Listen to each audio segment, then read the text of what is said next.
What's going on, guys? My name is Matt, and at this point I built a couple of custom storage servers, and while I do consider those budget builds, I think for most people making a system with dozens of terabytes and a price tag of over $1,000 doesn't make a lot of sense. That got me thinking about what I would put together if I was just getting into home servers and had a much smaller budget, say only $100. So because of this, I decided to give myself the challenge of putting together a DIY NAS that can do stuff like host files locally, act as a personal cloud, be a media server, and even host game servers for stuff like Minecraft, all with a budget of $100. This was definitely a big challenge, and the end result isn't perfect, but I'm very excited to show you guys how it all turned out. So without further ado, here's the story of how I built a super budget $100 storage server. I think when building a cheap home server, the best way to go about it is to take a similar approach to building an ultra budget gaming PC, which is find an old pre-built for cheap and upgrade it to fit your needs.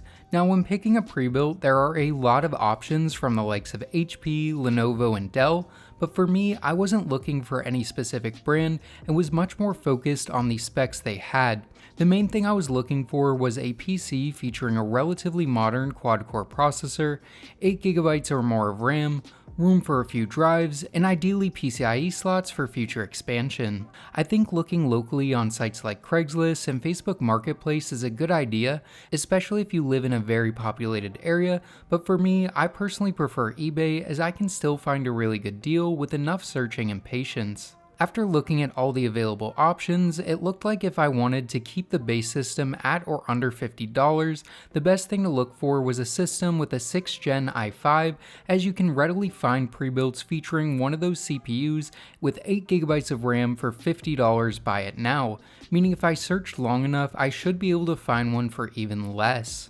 After looking for a week or so, I found an HP EliteDesk 800G3 for $25.49 plus $16.19 for shipping, which I am including shipping but will not be including taxes in the final price as they can vary from place to place. So with a total price of $41.68, this looked like it was going to be a great base system for this budget home server, while also leaving plenty of budget for upgrades. After about a week of waiting, this box landed on my doorstep. The box didn't seem to have any noticeable damage, and opening it up, I found the seller packaged the machine really nicely.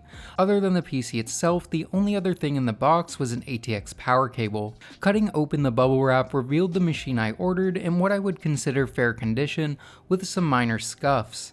With the PC unboxed, I decided the first order of business was to plug it in and see if it works. After pressing the power button, I was happy to see the machine start right up, and after a few minutes of messing around and doing this,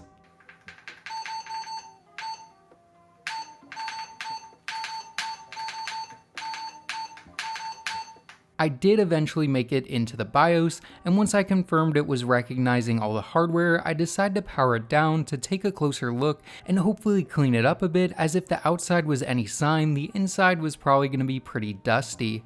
So I put the monitor and keyboard to the side and then struggled a while to get the top panel off as the latch was holding it stuck, but after a couple minutes I figured out how to get inside.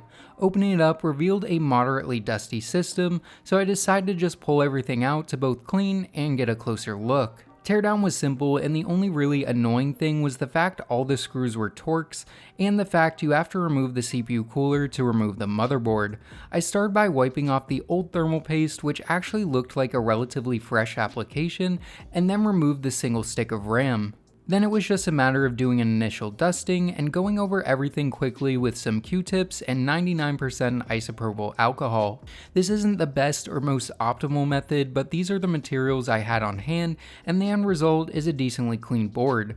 Pulling the fan from the cooler revealed a fair bit of dust. For the fan, I again just used Q-tips and alcohol, and for the heatsink, just brushed away all the dust I could. For the front panel, dust was removed with a brush and vacuum, and the annoying paper sticker was no match for some alcohol and a plastic scraping tool. Then the power supply and fan shroud were just wiped down, along with the main chassis itself getting the same treatment. So with about 15 or 20 minutes of elbow grease, I had some much cleaner parts.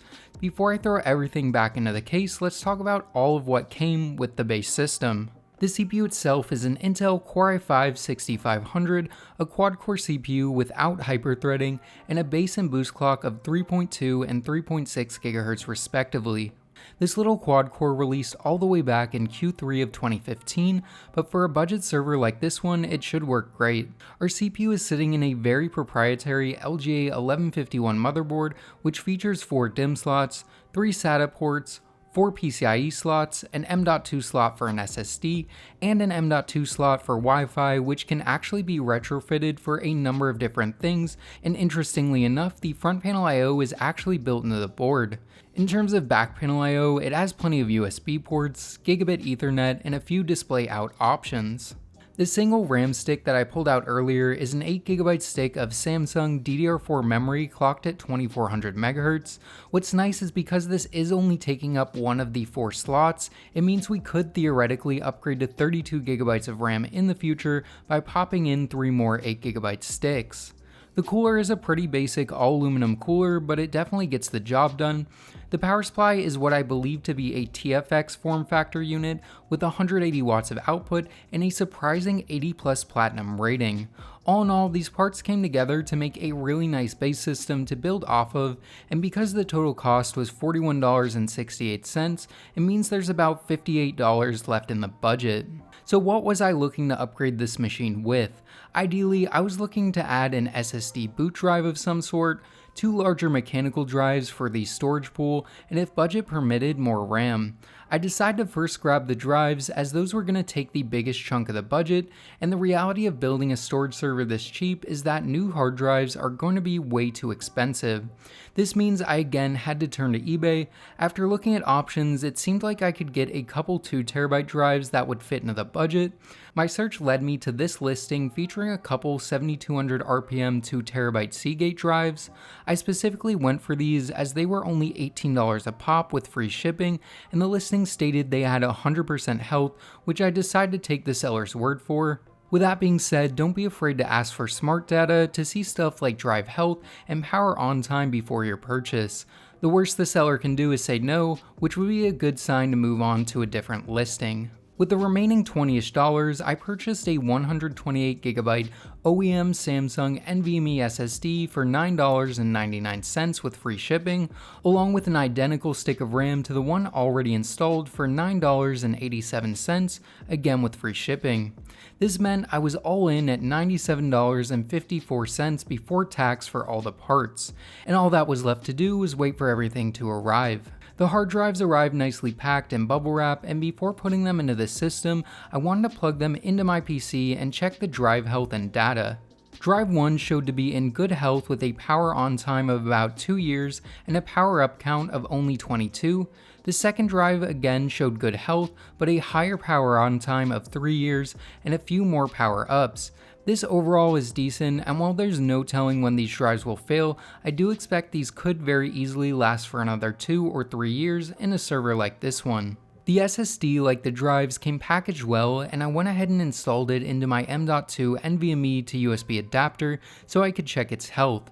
Plugging it into my PC, I found that while it did state it was in good health, it also showed an estimated 44% life remaining and about 71 terabytes of lifetime writes. This isn't great, and if I wasn't sticking to a very strict budget, I would have just grabbed a new drive for $5 or $10 more. With that being said, using a drive like this means you definitely want to be backing it up as much as possible, as there's no telling how long it'll last. Finally, the RAM showed up, and opening it up and comparing it to my current stick confirmed it was in fact the same model and capacity, and I decided to just test this in the system itself, as RAM doesn't really have a life timeline as much as normal storage does, and generally speaking it either just works or it doesn't. So with the parts in hand, it meant it was time to upgrade the base system. I started by installing the second stick of RAM, and from what I found on HP's website, it doesn't matter which channel the 2 sticks are in, so I just placed them in slots 2 and 4. Then for the SSD, I installed it into the M.2 slot on the board and ended up having to use one of my own M.2 screws as the board didn't come with one. Then it was time to install the drives, and I realized something. 1, I needed an extra SATA data cable, and 2, I didn't have the official mounting hardware for the drives, so I just used an extra SATA cable that I had and just set the drives into place for now and decided I would figure out a mounting solution later. Obviously, the SATA cable and M.2 screw didn't cost me anything as I had them on hand, but having to purchase and ship them to me, it probably would have set me over the $100 budget, which is something to keep in mind. With all the parts in, it meant it was time to install an operating system and see if everything works together how it should. In terms of an OS, I decided to go with TrueNAS Scale as it's free, has a relatively beginner-friendly GUI, and is a very powerful OS with lots of capabilities for newbies and experienced IT pros alike.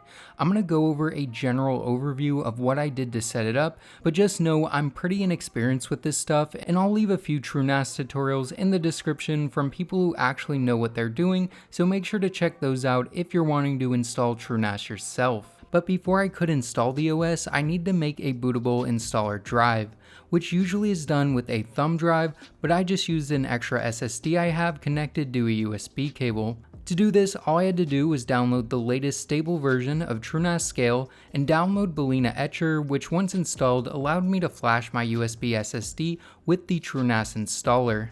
Then once that was done, I could take my installer drive to my new server, plug it in, and power the machine up. And it didn't boot, but it did give me a beep code. When looking up this code, I found it had something to do with power delivery, and checking inside the case, I found a cable I forgot to plug in.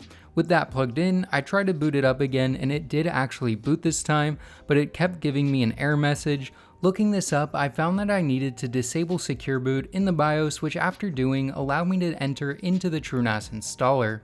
I selected the first option to install, then it listed all my drives, which thankfully all 3 showed up, and I selected my SSD to act as the boot drive. Then I confirmed I was okay with erasing the drive, and then selected my authentication method and made a password for the admin account. Then I confirmed for TrueNAS to create the 16GB swap on my SSD, then just let the installer do its thing. After a few minutes, the system displayed an IP address, which I took a picture of, and at this point I unplugged the monitor, mouse, and keyboard as I was no longer going to have to interface with the server directly. With that done, I could move to my PC, open up the web browser, and type in that IP address it gave me, which brought me to the login screen. I entered admin as the user along with the password I set and was brought into TrueNAS. I started by creating a storage pool with the 2 drives mirrored, meaning if one failed, I wouldn't lose anything, but also meant I'd only have 2 terabytes of total capacity. Then I created a user account for myself, then I went ahead and created a dataset, and then once SMB share was all set up, it meant all I had to do was go into File Explorer and type in // paste in the server IP, and then /data, which is what I named my share. Doing this prompted me to log in, and then I was brought into the network drive. I tested to make sure it was working by dragging a 4GB video file, which transferred at about 113 megabytes per second, which is actually not that much slower than the theoretical max 125 you get from a gigabit connection. Then once transferred, I opened it up and was reading from the server. Now, if you're going to be accessing this drive a lot, you can select Map Network Drive, pick a drive letter, input the path, and hit finish. This now allows your server drive to show up in Windows as a network drive along with all your other local drives. I didn't do it, but this would be a good time to also set a static IP address, which can be done in TrueNAS itself, but from my understanding, it's better to do it on the router side of things. From here, the sky's the limit in terms of what you can do with your server and what you want to play around with. Want to use your server as your own personal cloud? Well, you can install Nextcloud directly from TrueNAS's application menu and set it up in about 15 minutes following a tutorial on YouTube. You could set up a Minecraft server for you and your friends to play on, and even host your own media using a service like Plex or Jellyfin. While not everything is going to run perfectly on this hardware, building a server like this will give you a way to play around with and learn about server software and management. Taking a look back at the server hardware itself, after finding out that the official hardware for mounting the drives would be around $10, I decided to just zip tie them into place for now. With that being said, don't feel like you have to go as cheap as I did if you have the budget to do so. All in all, for around $100, I think this is a pretty darn good server, and I think something like this is repeatable, if not beatable, if you put in the time and effort to look for deals, or could be even cheaper if you already have an old desktop lying around. This is also pretty upgradable with the option to add more RAM, different expansion cards, and even a GPU for stuff like video encoding. With all this being said, I'm interested to know what you guys think of this cheap storage server in the comments below. Would you consider building something like this to play around with, or do you think it's a better idea to save up a bit more for a more legit setup? So yeah guys, I think this wraps this video up. I hope you guys enjoyed it. If you did, make sure to give it a thumbs up and consider subscribing. Oh, and as always, this is Matt from Tech by Matt, signing out.